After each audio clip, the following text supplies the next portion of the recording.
Sayyid Qutbning qisqacha tarjima holi. Islom dinining shahid arsloni Sayyid Qutb, Allah uning yotgan yerini jannatda qilsin. Musulmon ummatlar ichidagi o'z jismini mash'al o'rnida ko'ydirib, zulmatlik davrlarga chiroq yoqqan. Islomning ong iddiya, qonun tuzum nazariya gulistonini o'z qonlari bilan sug'urgan ulug'vor olim azimatlar qatorida sanaladi. U 1906-yili Misrning Asyut o'lkasidagi Mosha yezisida bir dehqon oilasida dunyoga kelgan bo'lib, ota-onasining orzusiga binoan kichkidala Qur'onni to'liq yod elib bo'ldi. Allohning xosiyatlik o'rinlashtirishi bilan Qohiraning Xulvon degan yeriga butun oilasi bilan birlikda ko'chib kelgandan keyin ko'ngildagidek o'qish fursatiga muyassar bo'ldi. 1929-yili to'liq o'rta maktabni tamomlab Qohiradagi Darul Ulum, ya'ni hozirgi Azhar universitetiga qabul qilindi. 1932-yili Darul Ulumni muvaffaqiyatli tamomlagandan keyin bir mezgil adabiy ijodiyat bilan shug'ullanib, hukumatning taklifiga binoan Ma'rif ministrligida bo'lim boshlig'i bo'lib xizmat qiladi. U Ma'rif ministrligi tarafidan Amerikaga avatilib 2 yil bilim oshirib kelgandan keyin 1945-yili Misrdagi musulmon qarindoshlar tashkilotiga a'zo bo'ladi. 1945-yili 8-oyning 2-kuni tashkilotning tashviqot o'rni uni musulmon qarindoshlar tashkiloti gazetiga bosh muharrir qilib tayinlaydi. 1954-yili Misrning bosh raisi Jamal Abdunnosir musulmon qarindoshlar partiyasini qonunsiz tashkilot deb e'lon qilib, tashkilot a'zolarini keng ko'lamda tutqun qilishga boshlaydi. Bir necha haftalik tutqun jarayonida qo'lga olingan tashkilot a'zolarining soni 50 mingdan oshib ketadi. Shu qitimqi tutqun qilingan azimatlar ichida islom dinining shahid arsloni Sayyid Qutb mabo bo'lib, uni uydan kesal holatda piyoda mang'uzib elib ketadi. U yo'l bo'yi tashkilot shuari Allohu akbar va lillahil hamdni to'xtamay to'lab mangdi. Saqchilar uni turmaga elib kirgandan keyin qattiq qiyin qistoqqa elib, itlog'i talatish, rahimsizlarcha urib, uyoq bu yoqqa so'rash, beshidan heli issiq, heli sovuq suv quyish, kuniga 7-8 soatgacha uzildirmay so'roq qilishdan sirt, har xil axloqsiz qiliqlar, haqoratlik so'zlar bilan ma'naviy zarba berish qatorliq razil vahshiy vositalarni qo'llanadi. U garchi jismoniy jihatda bu azoblarga bardoshlik berolmay, bir necha rat hushidan ketgan bo'lsa-mu, o'shiq kelgan hamallar Allohu akbar va lillahil hamdni yanala ig'izdan tushirmaydi. 1955-yili 8-oyning 13-kuni Misr xalq sud mahkamasi uningga 15 yillik qamoq jazosi hukm qiladi. 1956-yili Misrning bosh raisi Jamal Abdunnosir turmaga odam kirgizib, agar Sayyid Qutb gazetda e'lon qilgandek 2 qir kechirimnoma yozib bersa, uni qo'yib berdiganligini aytdi. Mu'minlarning ulgusi bo'lgan Sayyid Qutb buningga qilcha ikkilanmasdan bir zulm qilinguchiga zolimdan kechirim so'g'in da'vatqonlarga bakma ajablangim keladi. Allohning nomi bilan qasamki, agar eg'zimdan chiqqan bir necha jumla so'z meni dar ostidan qutuldirib oladigan taqdirdimi, zolimdan hargiz kechirim so'mayman. Men Allohning oldiga Allohmi mendir rozi va menma Allohdan rozi bo'lgan oldi berishni xohlayman deb javob berdi. Uningdan kechirimnoma yozib berish bir qancha qitim talab qilingan bo'lsa-mu, u har qitimda agar mening qamoqqa ilinishim haq bo'lgan bo'lsa, undaqda men haqqoniyatning hukmiga butunlay rozi.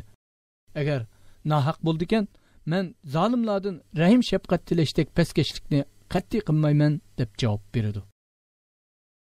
Hukumat har qanday qilibmi kechirimnoma yozdiranmagandan keyin oxiri kechirimnoma yozib bersa, davlatning Ma'rif ministrlik huquqini berdiganligini pesh-pesh qilib, Jamal Abdunnosir uning oldiga kirgan bo'lsa-mu, u yangi qat'iylik bilan Misrning ma'rif tuzumini islom qonuniga uyg'unlashtirish huquqi bo'lmagan unda qo'rchoq ministrlikning keragi yo'q deb javob qaytardi.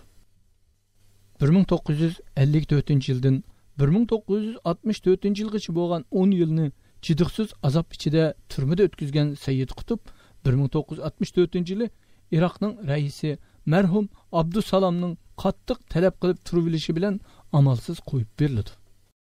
Bu chaqda Sayyid Qutbning mu'minlar qalbini larziga silib, raqiblar qalbiga neshtardek sanjildigan maqolalari butun dunyo yoshlarini o'ziga jalb qilib, dunyoning hamma yerida qo'l-qo'lga tegmay o'qilishga boshlaydi. Buni ko'rgan g'arb kapitalizmchilari bilan sharq kommunizmchilari o'zlarini qo'yg'idek yer topolmay qoladi. 1965-yili Amerika, Rossiya qatorliq zo'magarlarning suiqasd planlab Misr hukumatini kuch kiritish natijasida Sayyid Qutb qaytadan qo'lga olinadi va turmadagi qiyin qistoq dastidan qattiq kasal tortib yetib qolganiga qaramay 1966-yili 10-oyning 29-kuni o'limga hukm qilinadi. Uning butun vujudini va barliq iqtidorini hatto issiq qiniga qadar Allohga atab kupurliq jumladan jaholatga qarshi ilib borgan kurashlari shundoqla yengilmas, tizbukmas fidokor ruhi ta bugunga qadar butun dunyo musulmonlar qalbida o'chmas izlarni qoldirib kelmoqda. Sayyid Qutbning hayoti ikki davrga bo'linadi. Birinchisi o'zini adabiyotga atab etgan davrlar bo'lib, garchi u arab adabiyoti va obzorchilik usullari, madaniyatning kelgusiga tanqidiy nazar, men ko'rgan Amerika, Sahra bolasi, Tikan, sehrlangan shakar, Qullar karvoni, noma'lum sahil qatorliq dangliq asarlari bilan arab adabiyotiga ajoyib qimmatli tuhfalarni qo'shgan bo'lsa-mu, yana bu davrlarni eslaganlarda jahiliyatda o'tgan davrlarim edi deb ichinib tilga oladi.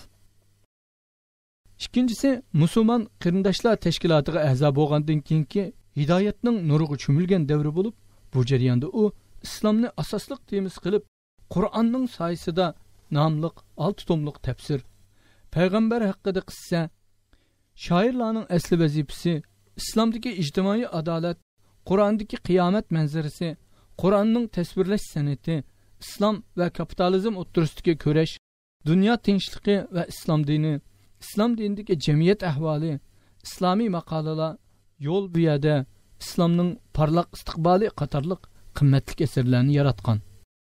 Uning mu'minlarga lazzat, zo'q va ishonch bag'ishlaydigan, raqiblarga bo'lsa har bir harflari chidg'isiz alam va saqaymas yaralarni ilib keldigan, do'stlarga hasaldan shirin, dushmanlarga shamshardan o'tkir bu o'lmas asarlari butun islom dunyosida hali hamma qo'ldan qo'lga o'tib ajoyib e'tiborlanib o'qib kelinmoqda. Qisqasi, barliq asarlarda islomni qabul qilsang, butuni bilan qabul qil, yoki bo'lmaydi, butunlay rad qil degan mardona qarashni ilgari surgan va shu temada nurg'un maqolalarni yozgan bu ulug' olimning Islomiy maqolalar nomli kitobidan qalam va fikr egalari haqida to'xtalib, shaksizki qalamkashlar ajoyib katta ishlarni vujudga chiqara oladi.